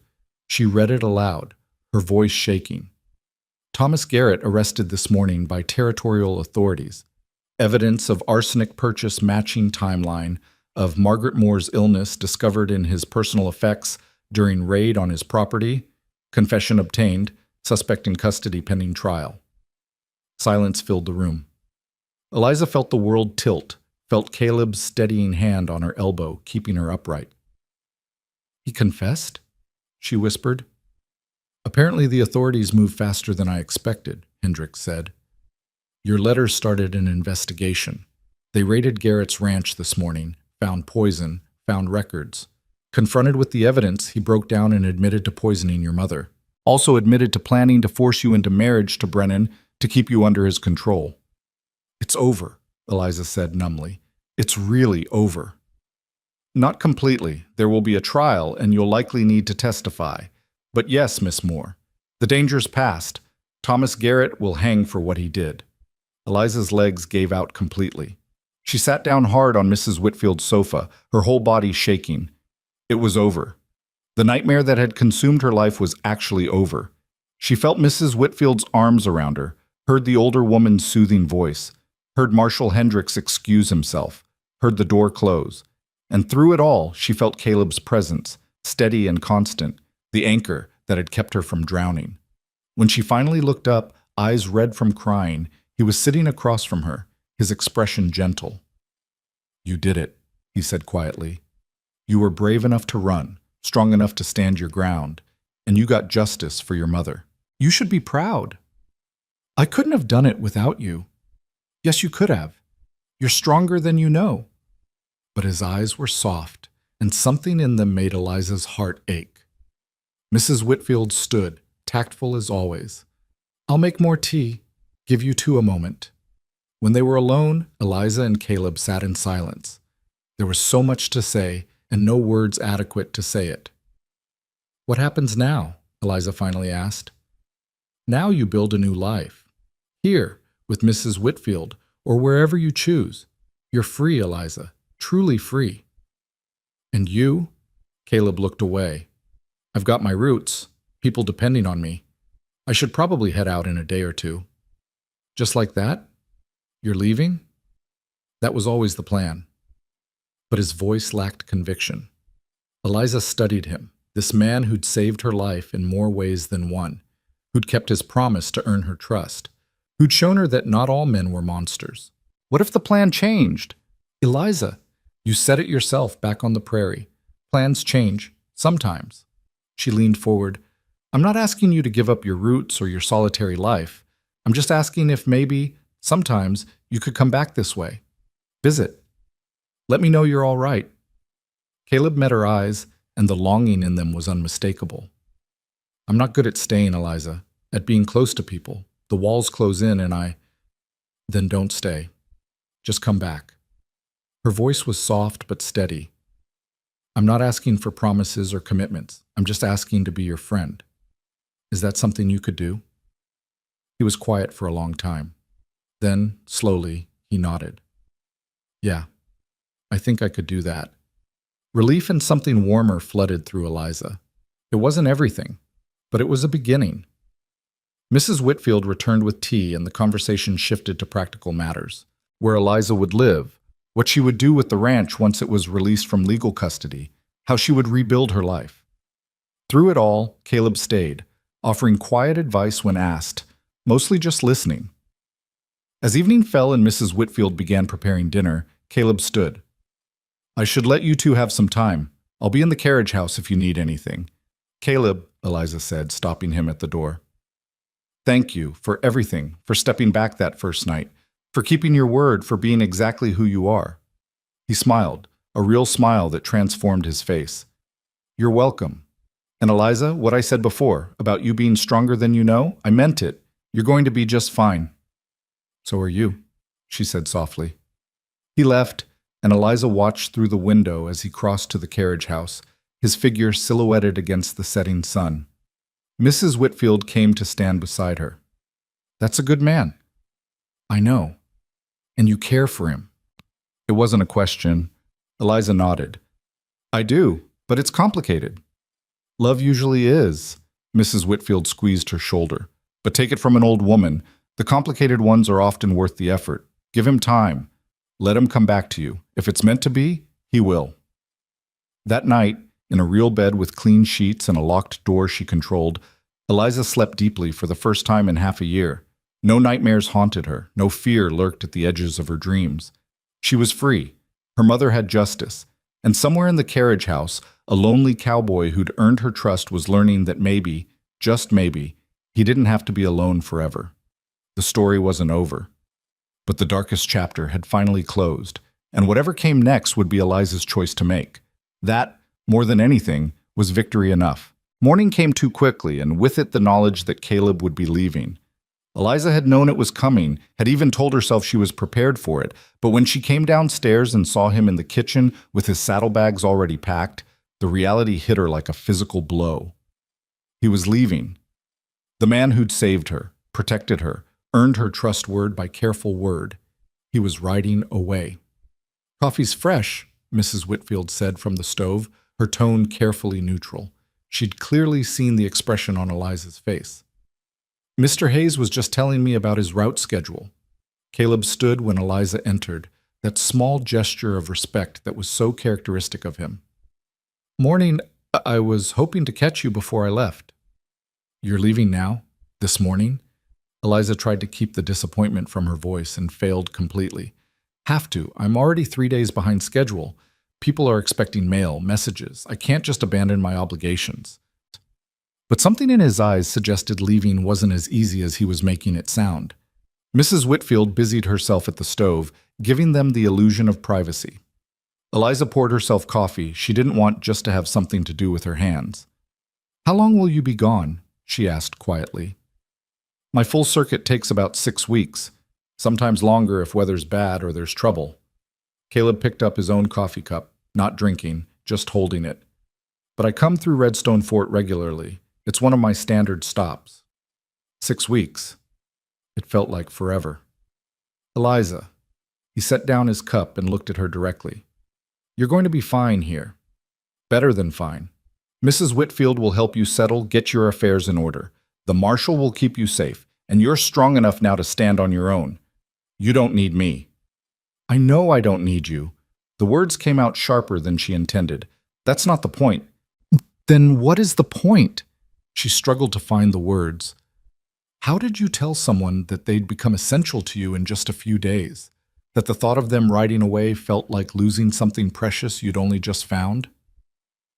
The point is that I want you to come back, she finally said. Not because I need rescuing or protecting, just because I want to know you're all right, because I care what happens to you. Caleb's expression softened. I told you I'd come back. I keep my promises. I know, Eliza set down her coffee cup before she could drop it. I'm afraid that once you leave, you'll remember how much you prefer being alone. That 6 weeks will turn into 6 months, and then you'll just stop coming back at all. That won't happen. How can you be sure? He was quiet for a long moment, and when he spoke, his voice was rough with emotion. Because, for the first time in 8 years, I don't want to be alone. And that scares the hell out of me, but it's true. The admission hung in the air between them. Mrs. Whitfield made a discreet exit, muttering something about checking the garden. Caleb, Eliza said softly, I'm not asking you to change who you are. I'm not asking you to give up your routes or your freedom or anything else. I'm just asking you to let me be part of your life, however that looks. Whatever you can give. What if what I can give isn't enough? What if I hurt you by being exactly who I am? Someone who needs space and solitude, who can't stay in one place, who might never be able to give you the kind of life you deserve. You think I don't know what it's like to need space? To need control over your own life? Eliza moved closer, not quite touching him, but close enough that she could see the conflict in his eyes. I just spent 6 months trapped, controlled, owned by a man who saw me as property. The last thing I want is to trap someone else or be trapped again. So if what you can give is your friendship, your honesty, and the occasional visit when your route brings you through, that's enough. That's more than enough. Caleb reached out slowly, giving her time to pull away, and took her hand. It was only the second time he'd initiated touch, and the warmth of his calloused palm against hers sent heat through her entire body. You're remarkable, he said quietly. You know that? I'm just someone who's learned that freedom and connection aren't opposites, that you can care about someone and still be your own person. She squeezed his hand. Come back, Caleb. When you're ready. I'll be here. He nodded, and she saw him swallow hard. 6 weeks. Maybe less if I make good time. I'll count the days. They stood there for another moment, hands clasped, something unspoken but powerful passing between them. Then Caleb gently released her hand and stepped back, putting that careful distance between them again. I should go. Daylight's burning. Eliza walked him out to where Smoke stood saddled and ready. The horse huffed at her, and she rubbed his nose, whispering, Take care of him for me. Caleb mounted with that easy grace she'd come to admire, settling into the saddle like he belonged there. From horseback, he looked down at her, and the longing in his expression nearly broke her heart. Stay safe, he said. And Eliza, what you said before about me being exactly who I am, same goes for you. Don't let anyone ever make you small again. I won't, I promise. He touched the brim of his hat in farewell, and then he was riding away, Smoke's hooves kicking up small clouds of dust. Eliza stood in the yard and watched until he disappeared around a bend in the road, her hand raised in a wave he probably couldn't see. Mrs. Whitfield appeared beside her, silent and understanding. He'll come back, the older woman said. You sound certain. I am. That man looks at you like you're water in the desert. He'll come back. She looped her arm through Eliza's. In the meantime, let's get you settled properly. We have business to attend to. The business proved extensive. Over the following weeks, Eliza worked with Mrs. Whitfield and a lawyer to sort through the legal aftermath of Thomas Garrett's arrest. The ranch she'd grown up on was technically hers now, but Eliza couldn't bear the thought of living there, couldn't stomach the idea of walking halls where her mother had died. "Sell it," she told the lawyer. "All of it. The land, the house, everything. I want nothing that belonged to Thomas Garrett." The sale took 3 weeks to finalize, but when it did, Eliza found herself with a substantial sum of money, enough to buy property of her own, to live comfortably, to build whatever life she chose. "What will you do?" Mrs. Whitfield asked one evening as they sat on her porch, watching the sunset paint the sky in shades of gold and crimson. "I don't know yet," Eliza admitted. "For so long I was just trying to survive. Now that I can actually choose, I find myself paralyzed by possibility." "That's not paralysis, dear. That's freedom. Take your time. Figure out who you are when you're not running or hiding or fighting. The answer will come." So Eliza did take her time. She helped Mrs. Whitfield with her charity work, visiting families in need, bringing food and supplies to homesteads struggling through hard times. She read voraciously from Mrs. Whitfield's extensive library, reacquainting herself with the joy of learning without fear. She took long walks through Redstone Fort, learning the rhythms of the town, meeting people, slowly building a life. And she waited. 4 weeks after Caleb left, a letter arrived. Mrs. Whitfield brought it to Eliza with a knowing smile. The handwriting was rough but legible, the words economical in typical Caleb fashion. "Eliza, made it to Carson City without incident. Weather's been fair, roads clear. Had a run-in with a family whose wagon broke down 50 miles from anywhere. Helped them make repairs and get to the next settlement. Reminded me of what you said about freedom and connection not being opposites. You were right.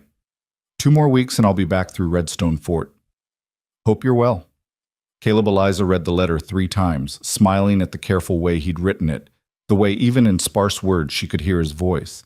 She wrote back immediately, telling him about the ranch sale, about her work with Mrs. Whitfield, about the small details of her days that somehow felt important to share. She gave the letter to the outgoing mail courier with instructions to deliver it to Caleb Hayes on his route. The waiting became easier after that. She had something to look forward to, a date circled in her mind even if not on a calendar. 2 weeks and 3 days later, Eliza was helping Mrs. Whitfield in the garden when she heard hoofbeats on the road.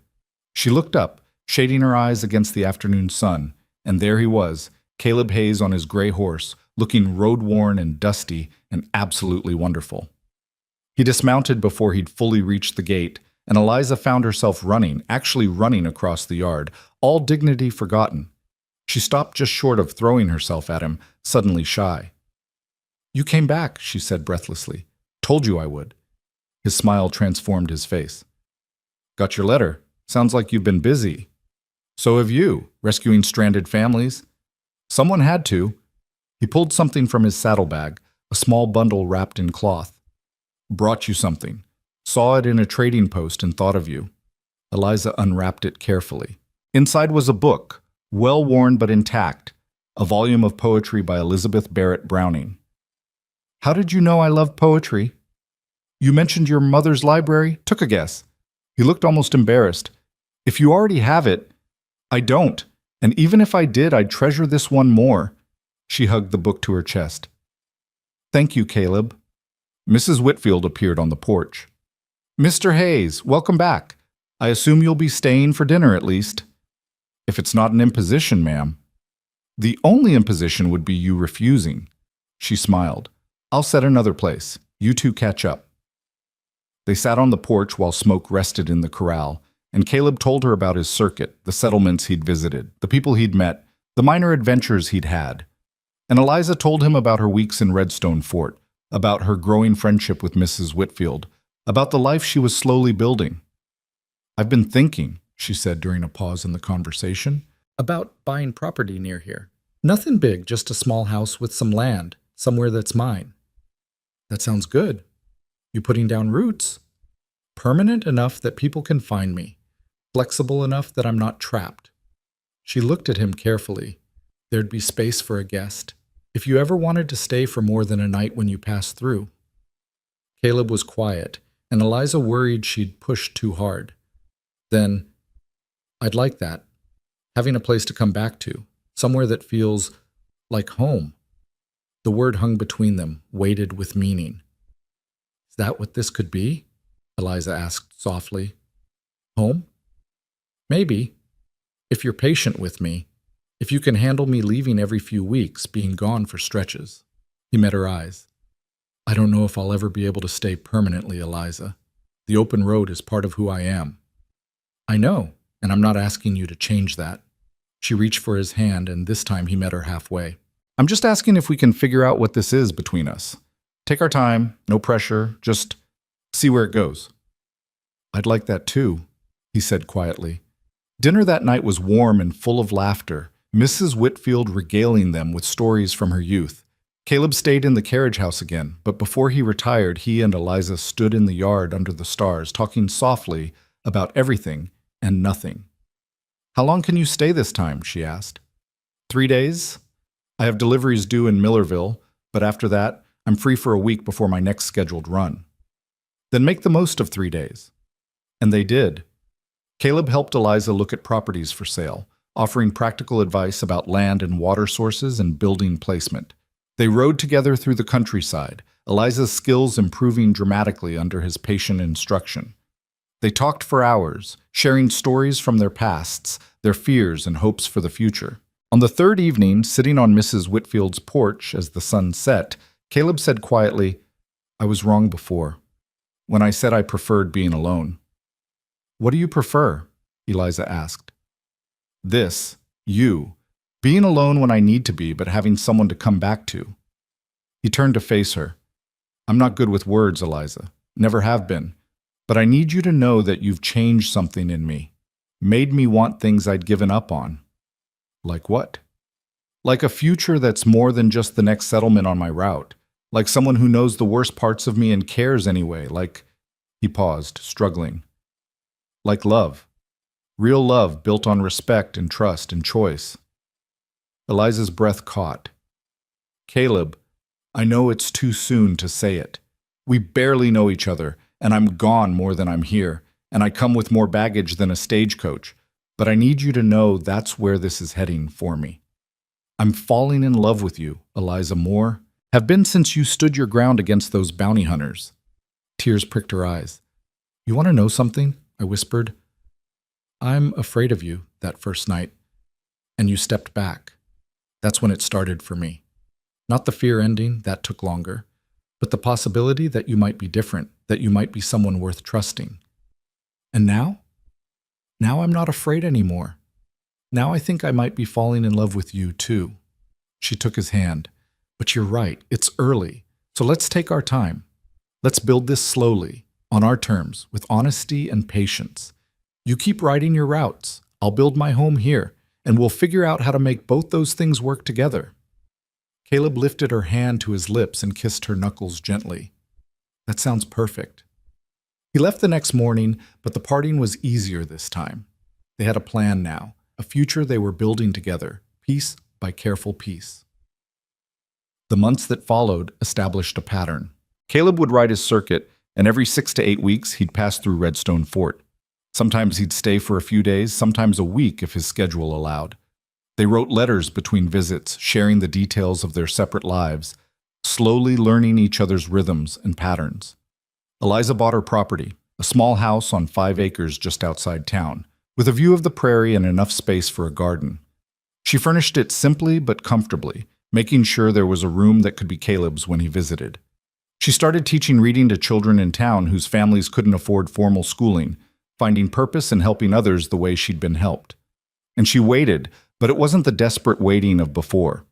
It was anticipation, joy, the knowledge that when Caleb did return, their time together would be all the sweeter for the separation. 6 months after Caleb first rode away from Redstone Fort, he came back with a proposal that surprised her. I've been thinking, he said as they sat on the porch of her new house, about adjusting my route. There's another rider willing to take the northern settlements if I focus on the southern loop. It would mean I'd be through here every 3 weeks instead of 6. Eliza's heart leaped, but she forced herself to ask, Is that what you want? Or are you doing it because you think it's what I want? It's what I want. Being away from you for 6 weeks at a time is getting harder, not easier. He took her hand. I'm not ready to stop riding. Might never be, but I can change how I ride. Make this place more of a hub instead of just another stop on the circuit. You're sure? I'm sure. He pulled her closer, and she went willingly, resting her head on his shoulder. I love you, Eliza. I want to build a life with you. It might not look like everyone else's life, but it'll be ours. I love you too, she whispered, and I don't want everyone else's life. I want this one, with you. They were married quietly 9 months after the day Eliza had whispered she was afraid. Mrs. Whitfield stood as witness, along with Marshall Hendricks and his wife. No big ceremony, no fancy dress, just two people who'd found each other in a storm, promising to weather all the storms to come together. Caleb moved his base to Eliza's house, though moved was perhaps too strong a word. He still rode out every 3 weeks, carrying mail and messages across the territory. But he came home to her now, to the house they shared, to the life they were building piece by piece, and Eliza thrived. She expanded her teaching, started a small library for the town, worked with Mrs. Whitfield on various charitable causes. When Caleb was home, they rode together across the prairie, talking and laughing and learning the shape of marriage between two independent souls. It wasn't always easy. Caleb still struggled with staying in one place for too long, still had nightmares about the war that left him restless and distant. Eliza still had moments of fear, old patterns from her time with Thomas that she had to actively fight against. But they worked through it together. They talked. They gave each other space when needed and came together when possible. They built trust not once, but continuously, choosing each other day after day. 2 years after their wedding, on a stormy night that reminded Eliza of the night she'd fled, she stood at the window watching lightning crack across the sky. Caleb came up behind her, wrapping his arms around her waist. You all right? He asked softly. Just remembering. She leaned back against him. That night I showed up at your cabin, terrified and desperate. I whispered that I was afraid of you. I remember. You were soaked through, shaking like a leaf. And you stepped back. You said you'd earn my trust. She turned in his arms to face him. Did you know then what that would mean, where it would lead? Caleb smiled, that rare full smile that still made her heart skip. Not even close. I just knew you needed help, and I was in a position to give it. It became so much more than that. It did. He tucked a strand of hair behind her ear. Best decision I ever made, stepping back. Gave us both the space to choose this, to choose each other. Outside, thunder rolled across the prairie. Inside, warm and safe and loved, Eliza thought about the woman she'd been that stormy night, broken, terrified, convinced that all men were monsters. She thought about the man who'd proven her wrong, not with grand gestures or pretty words, but with consistent decency, with patience, with respect. She thought about trust earned, not demanded, about love chosen, not forced, about freedom found in connection rather than isolation. What are you thinking? Caleb asked, reading her expression. That I'm grateful for the storm that brought me to you, for your sister's memory that made you help me, for every choice we made that led us here. She kissed him softly. I'm grateful for all of it. Even the hard parts? Especially those. They made this possible. She gestured around them, at the home they'd built, the life they'd created. We earned this, Caleb, both of us. We earned each other. He held her close as the storm raged outside, and Eliza felt nothing but peace. She'd been right all those months ago. Freedom and connection weren't opposites. You could be your own person and belong to someone at the same time. You could be loved without being owned. You could be safe without being trapped. And you could build a life with someone who understood that the greatest gift you could give was the freedom to be exactly who you were. Years later, when people asked Eliza about her marriage, about how she and Caleb made it work despite his constant traveling, she would smile and tell them the truth. He earned my trust, she'd say, and I gave him my heart. Everything else was just details. And on stormy nights, when the rain hammered the roof and lightning split the sky, Eliza would remember that first terrible storm, the flight, the fear, the whispered admission of terror. And Caleb's answer, The 5 words that had changed everything. Then I'll earn your trust. He had. Every single day, he had. And in earning her trust, he'd won her love. It was more than enough. It was everything. The prairie wind whispered through the grass, carrying their story across the endless miles. A story of fear overcome, trust earned, and love freely chosen. A story of 2 wounded souls who'd found healing in each other's honesty. A story that began with a cowboy stepping back and ended with 2 hearts stepping forward together. Forever.